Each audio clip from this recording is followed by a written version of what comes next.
يا أيها الذين آمنوا لا تحرموا طيبات ما أحل الله لكم ولا تعتدوا إن الله لا يحب المعتدين وكلوا مما رزقكم الله حلالا طيبا واتقوا الله الذي أنتم به مؤمنون لا يؤاخذكم الله باللغو في أيمانكم ولكن يؤاخذكم بما عقدتم الأيمان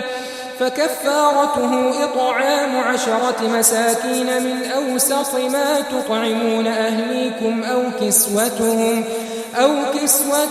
أو تحرير رقبة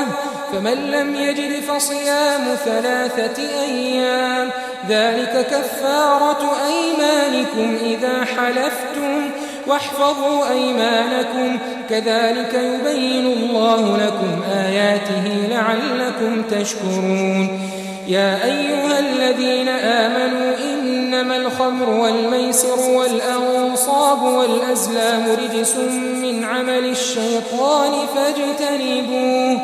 فاجتنبوه لعلكم تفلحون إنما يريد الشيطان أن يوقع بينكم العداوة والبغضاء في الخمر والميسر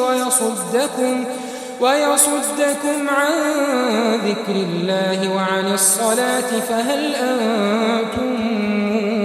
منتهون وأطيعوا الله وأطيعوا الرسول واحذروا فإن